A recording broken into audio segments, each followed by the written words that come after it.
दिल्ली में शराब घोटाले से जुड़े घटनाक्रम में विभिन्न प्रकार के न्यायिक और तकनीकी प्रक्रियाएं विधि सम्मत अनुसार यानी as per established by the law चल रही हैं। परंतु यहां पर यह विषय, हम जिस विषय को लेकर आपके समक्ष आए हैं, यह विषय मात्र किसी भ्रष्टाचार या घोटाले का नहीं है। यह विषय उससे कहीं अधिक गंभीर और महत्वपूर्ण है। वह महत्वपूर्ण यह है कि यह एक ऐसी पार्टी जो दावा करती थी कि वो भारत की राजनीति में एक नई राजनीति लेकर आएगी, उसने आज यह परिस्थितियां उत्पन्न की कि अपने राजनैतिक भ्रष्टाचार करने के लिए दिल्ली की पूरी एक पीढ़ी और युवाओं को शराब के नशे में डुबोने से भी गुरेज नहीं किया। यह तथाकथित नई राजनीति के प्रणेताओं का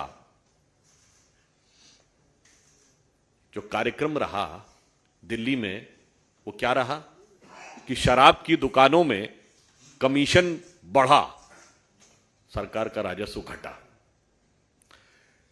ठेके बढ़ा दिए गए, पीने की उम्र घटा दी गई, आबादी के क्षेत्रों में, आवासीय क्षेत्रों में दुकानें बढ़ा दी गई, ड्राई डे कम कर दिए गए। इतना ही नहीं, एक बोतल के साथ एक बोतल फ्री कर दी गई और स्कूलों के पास भी शराब की दुकानें खोलने में इनको कोई गुरेज नहीं हुआ। आप सोचिए कितनी खतरनाक बात है कि आप एक तरफ शराब की आयु कम करने की प्रक्रिया कर रहे हैं और दूसरी तरफ स्कूलों के पास और आवासीय क्षेत्रों के निकट आप ये बैठा रहे हैं, नई प्राइवेट दुकानें खोल रहे हैं। इसका बहुत साफ मीनिंग ये हुआ कि आपको इससे कोई मतलब नहीं था कि दिल्ली के युवा, दिल्ली की भावी पीढ़ी किसी भी प्रकार से, और one by get one free, ऐसा आपने उदाहरण कहीं देखा होगा? मेरे विचार से किसी सरकार के द्वारा आपको अपनी स्मृति में दो चीजें नहीं होंगी कि कोई सरकार यह दावा करे कि एक बोतल लीजिए, अब वो क्वार्टर था या अध्या था वो तो उन लोगों को पता होगा, एक बोतल दूसरी फ्री मिल जाएगी, ऐसा आपको उदाहरण नहीं पता होगा। और दूसरा ऐसा कोई उदाहरण नहीं पता होगा कि शिक्षा मंत्री ही शराब मंत्री हो। मेरे विचार से आप सभी लोग काफी राजनीतिक दृष्टि से जागरूक हैं, अनुसंधान करके यदि ऐसा उदाहरण मिले तो लाके बताइएगा। ये नई राजनीति थी। इसलिए हम सब आज यहां पर जो आए हैं, ये हमारे मन में एक पीड़ा है। वो पीड़ा ये है कि ये किसी पार्टी का या किसी नेता का या किसी सरकार का सिर्फ सरकार के पद का दुरुपयोग करके पैसे कमाने का मामला नहीं है भ्रष्टाचार का। ये पैसे कमाने के लिए दिल्ली की युवा पीढ़ी के भविष्य के साथ एक खतरनाक खेल करने का विषय है। इसलिए इस विषय पर भारतीय जनता पार्टी बहुत वेदना के साथ और संवेदना के साथ, विद पेन एंड सेंसिटिविटी,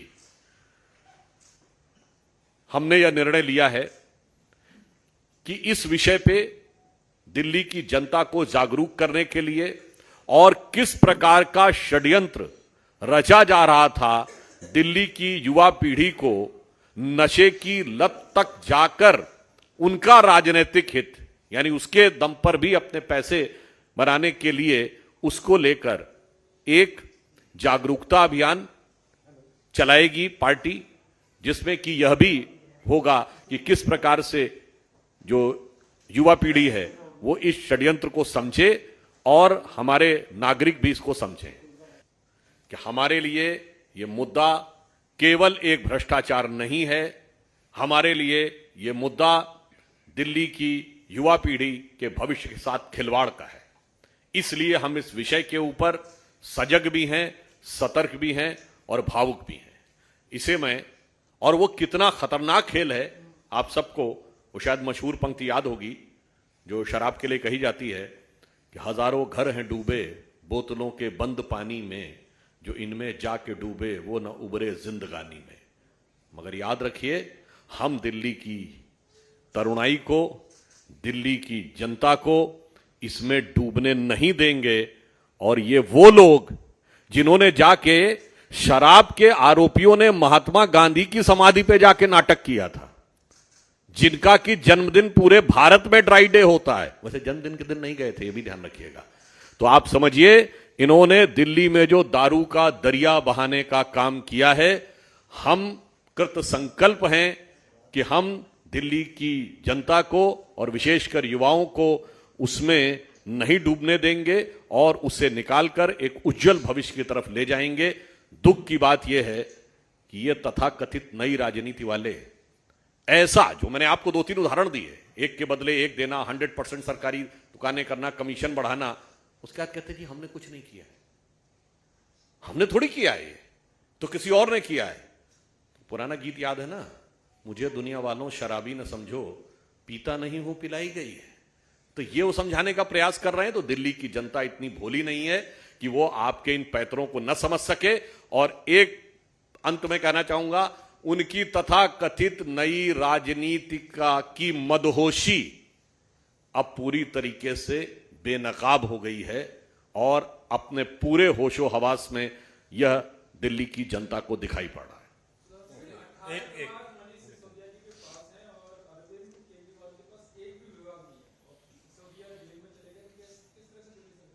वैसे तो ऐसी भी मीडिया में न्यूज थी, उनके पास इस जितने विभाग हैं शायद इससे अधिक संख्या में फोन ऑन भी थे, उससे अधिक संख्या में सिम कार्ड्स भी थे। तो अब जैसे वो चल रहे थे, मेरे विचार से अरविंद केजरीवाल जी तो बहुत सक्षम हैं। उनके तो पहले भी एक मंत्री जेल से, जेलवे से, या यूं कहें जलवे से, ये आप प्रोनाउंसिएशन से तय कर लीजिएगा, राज कर रहे हैं।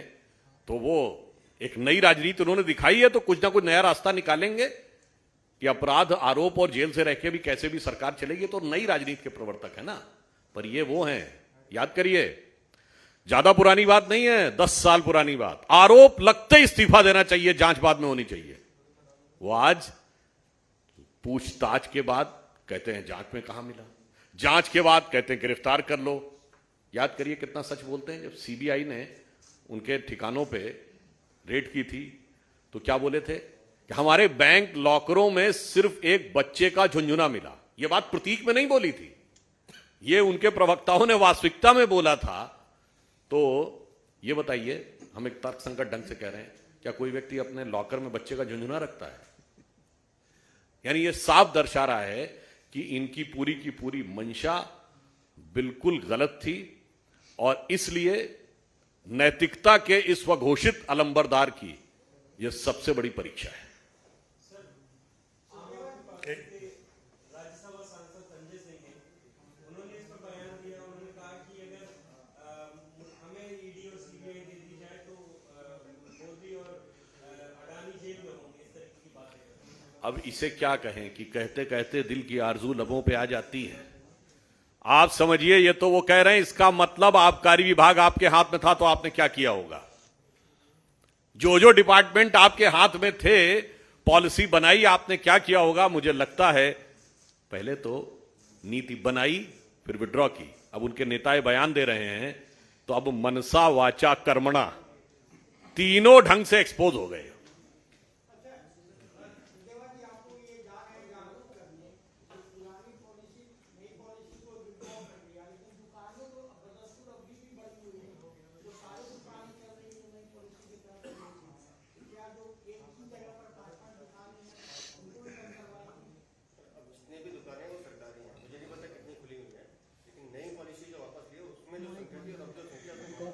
माइक ऑफ है। 4 बजे की बैठक है हमारी, सर माइक ऑफ है। माइक ऑफ है। अभी 4 बजे की दिल्ली में बैठक। ऐसा एक मिनट सुनिए, एक कर सीएम का एरिया है, वहाँ फूल मार्केट चौक में 4-5 दुकानें हैं।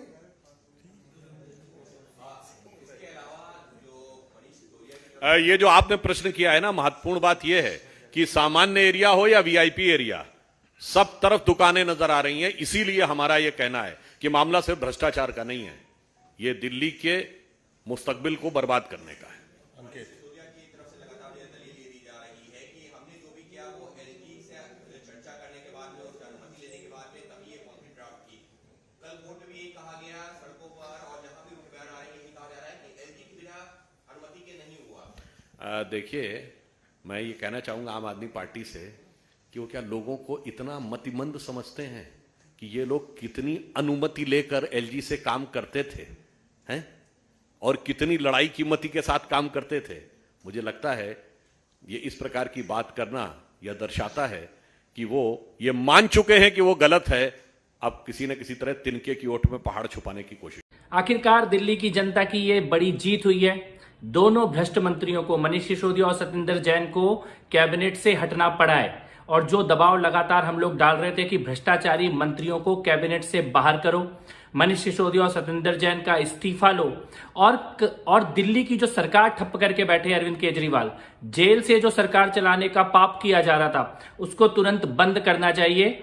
आज दो भ्रष्टाचारी मनीष सिसोदिया और सत्येंद्र जैन कैबिनेट से बाहर कर दिए गए हैं। ये दिल्ली की जनता की जीत है, दिल्ली की माताओं और बहनों की जीत है, और दिल्ली के साथ लूट करने वाले, धोखा करने वाले लोगों को कभी माफ नहीं किया जाएगा। उस न्याय की प्रक्रिया की शुरुआत है।